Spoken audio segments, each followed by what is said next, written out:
Welcome to Salcedo Paranormal. It is Wednesday, uh, April 13th, 2022, and today is the weekly book review show. And as always, you can find all of the episodes of the podcast, along with social media links, ways to donate, and other ways to contact me at the podcast page, which is salcedoparanormal.podbean.com. That's SALSIDO Paranormal at podbean.com. Always looking to hear from you all, whether you have comments or questions or topic suggestions for shows, or if you have stories of paranormal experiences, whether they're your own or others. Always happy to either read those on the show or have you join me on the show to talk about them. Today I'll be reviewing the second and third books, I believe. We'll see. We'll at least do the second book in the Dark Tower series by Stephen King. I reviewed the first one last week along with another book of his. So if you want to check that out first, that's no problem. I understand. It would make more sense in a way, unless you're not a huge Stephen King fan, in which case you can just listen for the ties to the paranormal, which is another thing that I try to highlight in these episodes. That's kind of the point of these book reviews in a way, is just seeing what is used in fiction that relates to things that people report in non-fiction, basically in their own experiences. So, I guess I'll get right to it. Let's see here. Okay, so the first book in the series, The Gunslinger, ended with Roland, the main character, who is the gunslinger, having this meeting with this man that he's been chasing, who is a sorcerer of some kind. One thing I forgot to mention is that at the end of the book,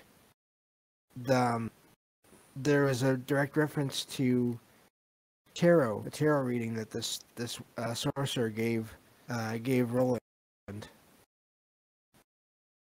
and so basically this reading has kind of direct ties to what happens in this book, and I'll refer to those ties as we get further into it. But the book starts with Roland on this this beach that he found after leaving the place where he had that meeting with the man in black, who was that sorcerer. And he falls asleep on the beach, but he wakes up to basically this lobster-like creature that is giant in a way. It's not quite his size, but it's big. But it also injures him. And in the process of doing that, it turns out he's he's poisoned by this thing as well. And so that's how that's where the book starts, with him basically heading down this beach along this looks like an endless sea almost. You literally can't see the another shoreline on the opposite side of it. And he finds these 3 doors along the way on this beach, but the amazing thing about these doors is they're basically not attached to any buildings. They're not even resting on the ground. They're sort of just floating in the air, just a little bit up in the air. And he was told in this reading that he would have to gather these three different allies to go with him on his quest to find the Dark Tower, which is the main focus of this series, or at least the main goal is to find this Dark Tower, which is at the center of basically all reality. And the reason he wants to find that is he is basically reality is slowing down and falling apart, and his the people in his homeland believe that this could be fixed or at least stopped by finding this Dark Tower. So that's his ultimate goal, and he is basically tasked with doing this no matter what happens. And of course, in that first book, that led to him having to make a terrible choice that led to the death of a young boy who had already died once in another world.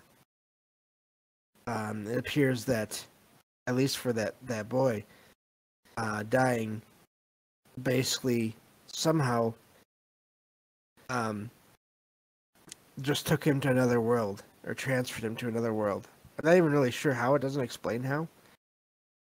I'm almost wondering if it's some kind of alternate reality version, or a situation where the spirit or the mind of this boy transfers from one version of himself to another, just because of details that are a bit grisly, so I won't go into them.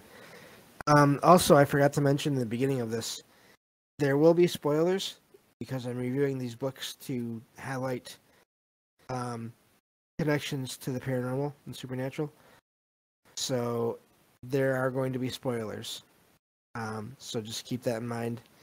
If you want to read the series, I would recommend doing that without listening to these episodes.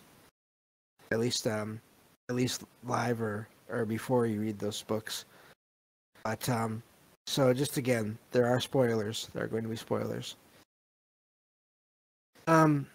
So, but anyway, Roland finds these doors. He's already been through a lot in basically having to chase after this sorcerer, which led to the second death of that boy that he found along the way. So he's already basically scarred by that. And then he finds these three doors. And so that's where how this story kind of starts. To the file.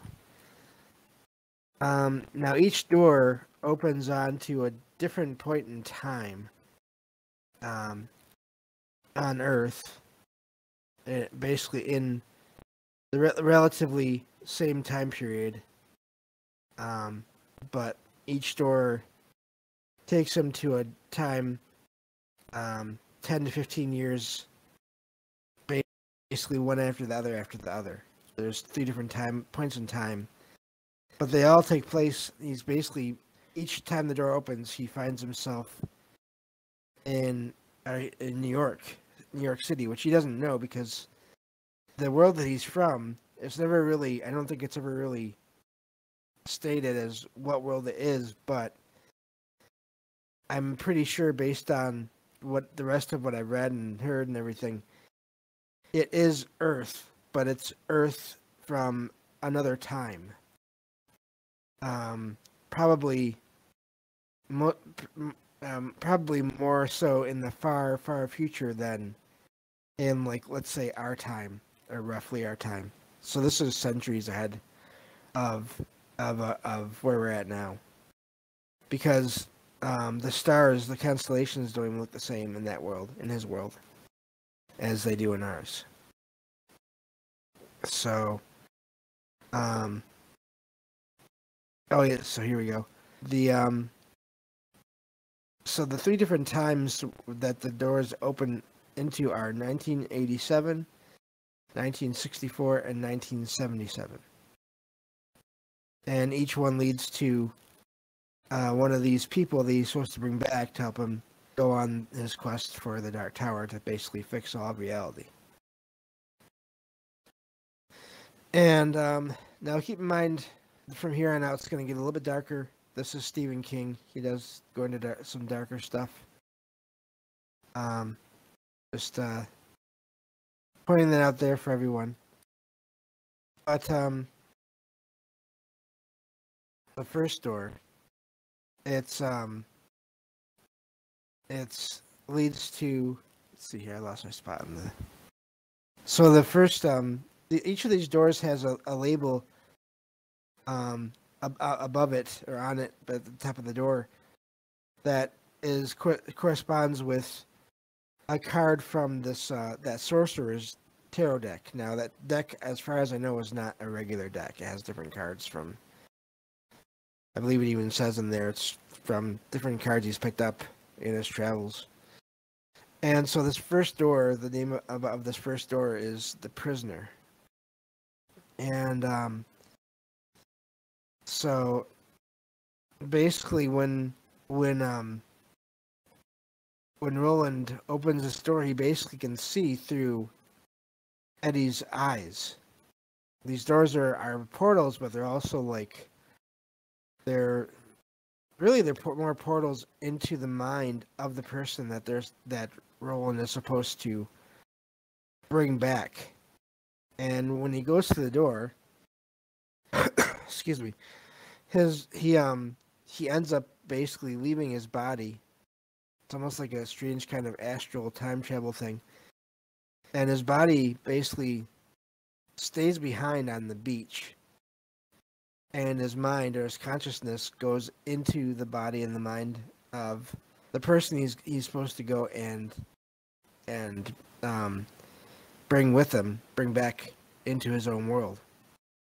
And so this first person is a young man named Eddie Dean. He basically, this man has become involved in organized drug crime and drugs, and so there's a lot of fighting in these gunfights in these stories. But the main thing to focus on here, I think, is the idea of portals into people's minds, which I really thought was a strange thing, but an interesting idea, scary one as well. Even in the book, Eddie doesn't know what's going on, and it takes a lot of time to get used to it, and then there's a whole ordeal of getting Eddie to come back with Roland through the door. Basically, like I said, Roland has to navigate Eddie's world through Eddie's body, with Eddie still there with him. They're both basically sharing one body. And in the process of this gunfight, Eddie's brother is killed. And so before they get out of this gunfight, they take out this criminal group that has ruined Eddie's life and killed his brother. They get some medicine for Roland to help with the infection that he has going on. And eventually they make it back through and the door closes and Roland starts to recover. So at this point now there's two of them there on the beach, because once Eddie comes through the door, he is there in Roland's world, and Roland is returned to his body, basically. So and that's really how the story goes. Each time Roland goes through one of these doors, he finds himself in someone else. Now the next person he encounters through this next door um, is and this first door opens into 19. Let me see here. I lost it now. It's 1987. I believe it was. Yeah, I believe that was it. But it's one of those 3 times. So the next door opens up, and that's where you meet um, this young woman who is the door is called, or the door is labeled the Lady of Shadows, and basically this young woman is, her name is Odetta Holmes, a young um, black woman with African American woman. I'm sorry, I've heard so many different ways of saying things, and I always worry about that. But young black woman, I believe I've heard that's the right way. I hope. Um, that has dissociative identity disorder. Um, and she's active in the civil rights movement of, I believe that is the 60s. Um, she's also, and I'm sorry I'm saying a lot here. I'm kind of just scanning through the summary. When Roland meets her, he's surprised because the world looks different, and that's because she's in a wheelchair in this story, or at this point in the story. And that's because years before, she had been pushed by another man into the path of a subway train. Now, Odetta is completely unaware that she has a different personality, who is calls herself Detta Walker, that was basically created when someone at an earlier age pushes a brick off of the top of a building and it strikes her in the head, injures her, and that's when that personality is formed. So, of course, now there's already 2 personalities in this woman's mind, and then Roland arrives in there as well. And now neither of these personalities know of the other. Basically, she blacks out when she switches from one to the other. And eventually, Roland uses a mirror to show, basically to reveal to reveal the 2 to each other. And then that's what kind of merges them into one new personality. After she nearly kills Roland and Eddie, and basically she decides that she's gonna stay with them because now she's basically feels like she's whole again, and she owes them, and she just decides, I guess, like stay with them in that world. And she also thinks that all of it might still be a dream. So there's kind of that going on for a while as well. So the 3 of them head to the last doorway. These are not all right next to each other. They're scattered in a line down this beach. So it takes them a while to get from one to the other. And eventually they come to the last door, and it's labeled the Pusher. Now keep in mind what I just said. This will be important later on in the story. But so basically they arrive at this 3rd door, and Roland goes in, And oh, okay. So in the process of the second door um, opening and closing, I made a mistake here. The Odetta and Detta are not merged until the third door, when Roland uses a mirror in the other world, in basically our world, to basically show the two to each other. But also in this world, in this third door, it opens into the mind of a man named Jack Mort, who is a sociopath who basically takes pleasure from injuring and killing random strangers. Turns out he's also the same man at two different times who injured Odetta / Detta at both points in her life, even though he doesn't really know it. He's also the man, turns out, that pushed Jake into traffic in the events of the first book.